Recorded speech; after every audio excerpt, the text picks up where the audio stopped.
Hey guys, so Lord here, back again with another review, and today we'll be taking a look at the Four Horsemen Studios Mythic Legions Equadron. So without further ado, let's get into it.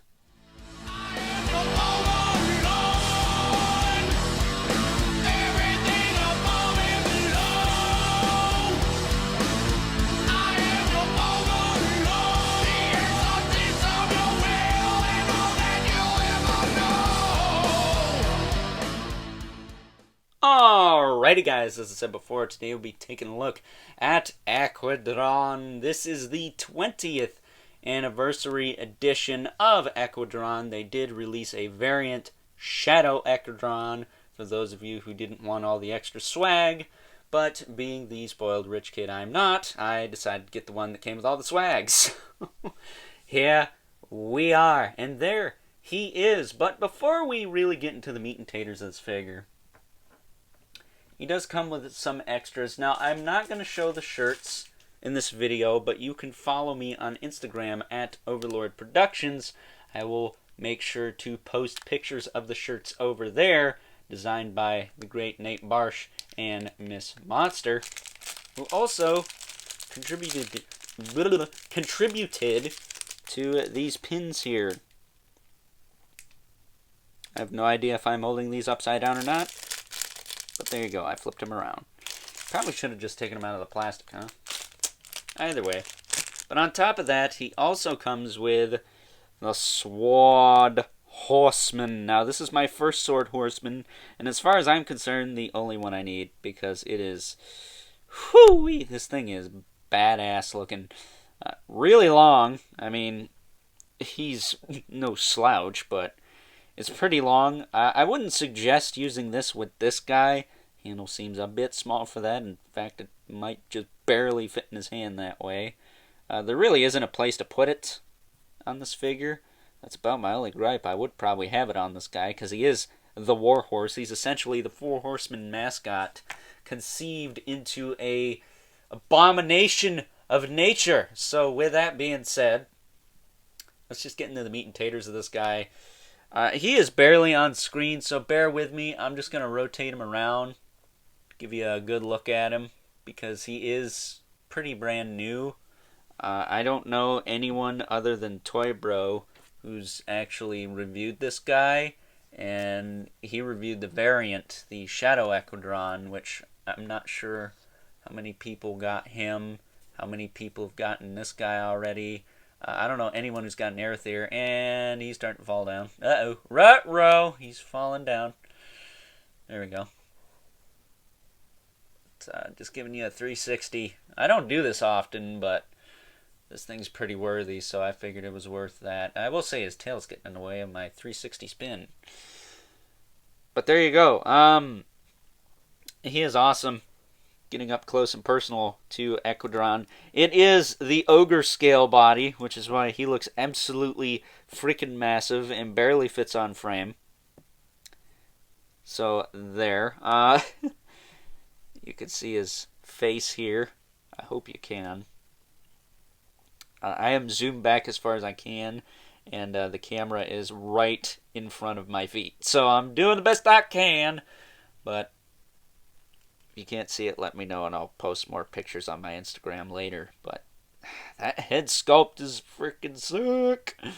I love the metal face plate he's got going on here. The skull, horse head, which actually has a decent amount of articulation. You can bend it down, you can bend it up. You can look side to side, you can tilt.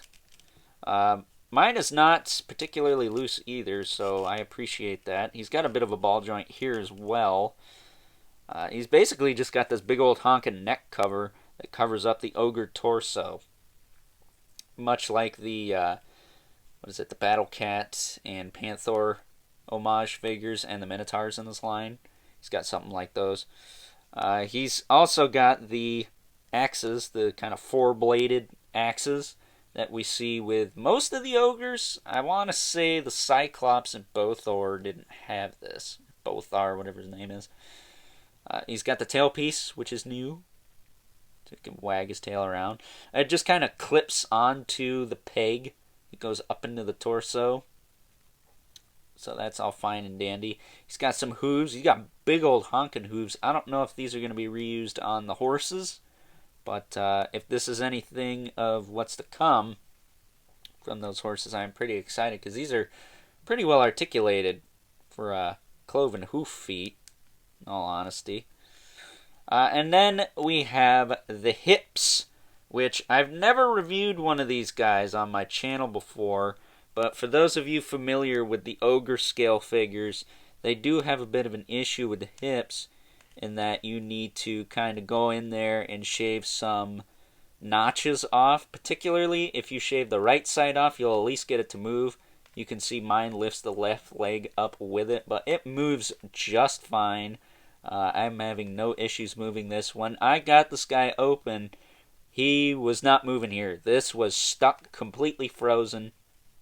And thanks to Toy Bro, again, shout out to Toy Bro, he mentioned that if you just shave the notches down on the...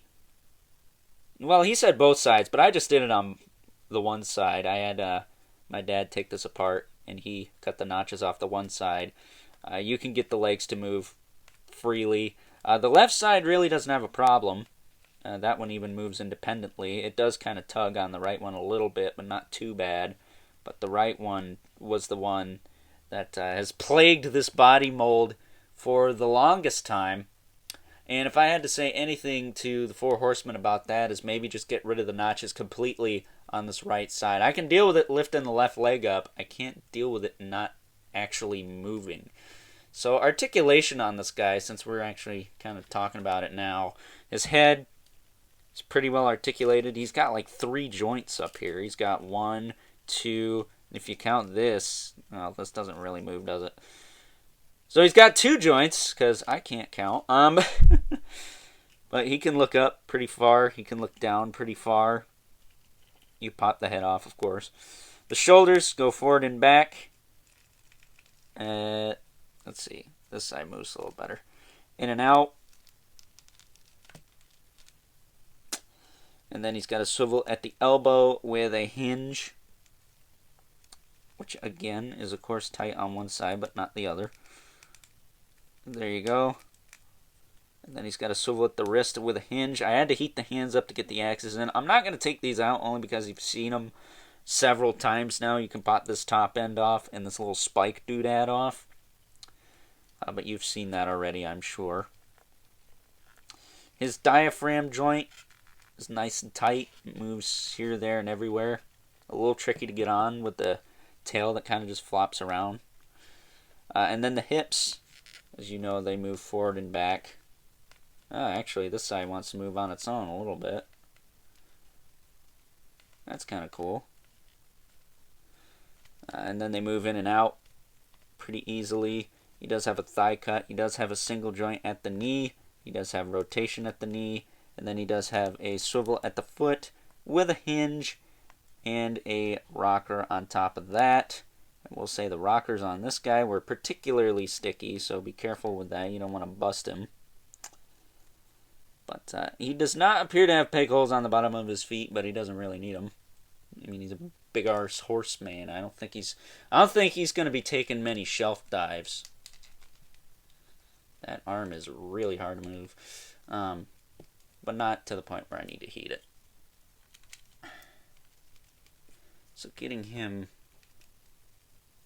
presentable here, because he is still kind of half posed. We're going to do a size comparison to our regulars. I'm doing this in a bit of a rush, only because I want to get this video done for you guys so you can see the greatness that is this version of Equadron. Let's see, can I bend this leg up? Okay. He should stand just fine. He wants to lean forward a bit. He wants to lean forward a bit. That's a new. You gotta play with him a little bit. Get him to stand right. Alright. That should be okay. Getting him back there. He's probably not even on frame, is he? Barely. He is barely on frame, but you can see his snout. His head is super cut off, though. Let me tilt the camera up ever so slightly. There you go. Like I said, he can look forward, but that doesn't really make a difference here, because what I'm going to be comparing him to is guaranteed to be smaller. So there is that.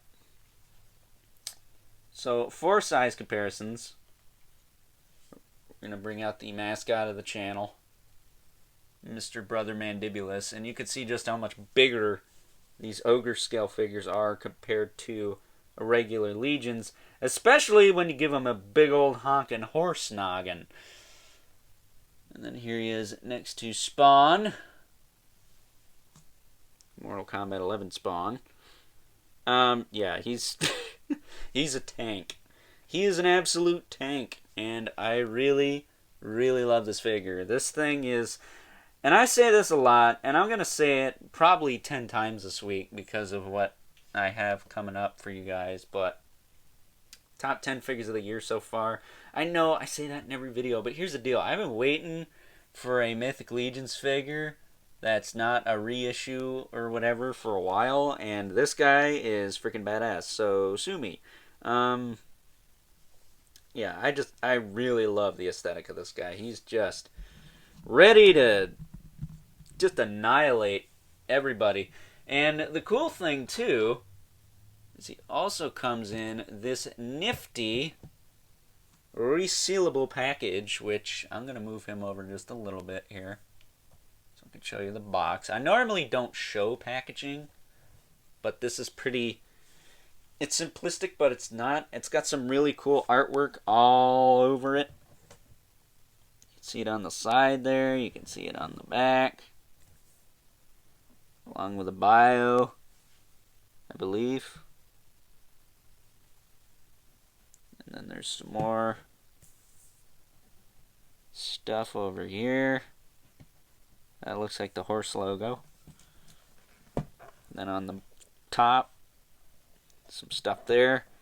And then on the bottom, probably not a lot, but I'll show you it anyways in case anyone's curious.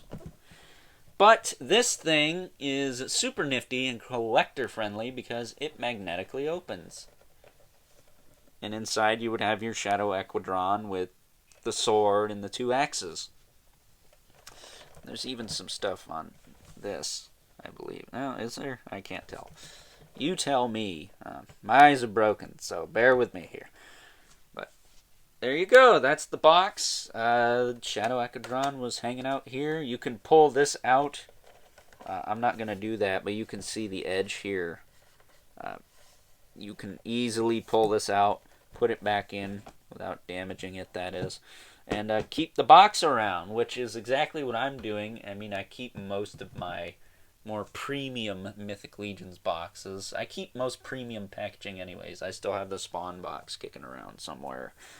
But this guy right here is what we're talking about for the most part. And yeah, this guy is killer. I love this figure.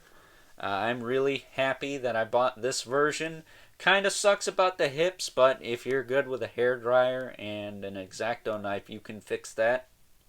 Just like my dad fixed mine. Shout out to my dad for spending, half an hour fixing mine. And shout out to Toy Bro for actually mentioning how to fix it. I know some people may have done that before, but I watch Toy Bro. I'm not always in the Mythic Legions cabal, so if someone did it on there first, shout out to you. Let us know in the comments who you are. You did so, that is. Don't be a liar. Lying's not cool. But yeah, what else can I say about this guy? I would recommend you pick him up, but I can just imagine the secondary market price on this guy. Not sure if he's going to be available in an in-stock sale, but if you missed out on this version, the Shadow Equadron, I believe, will be in the next in-stock sale along with the Aether Wave. For those of you interested, that is. This is, of course, just regular old Equadron, and to be honest, I think I like this one the most of the two.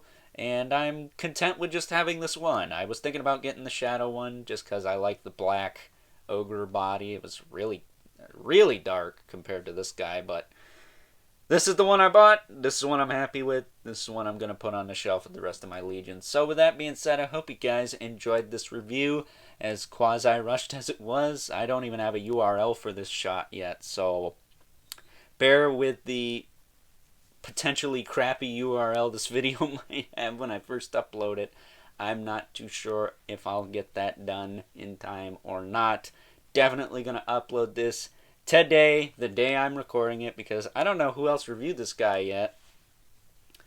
And I like being firsties sometimes, you know?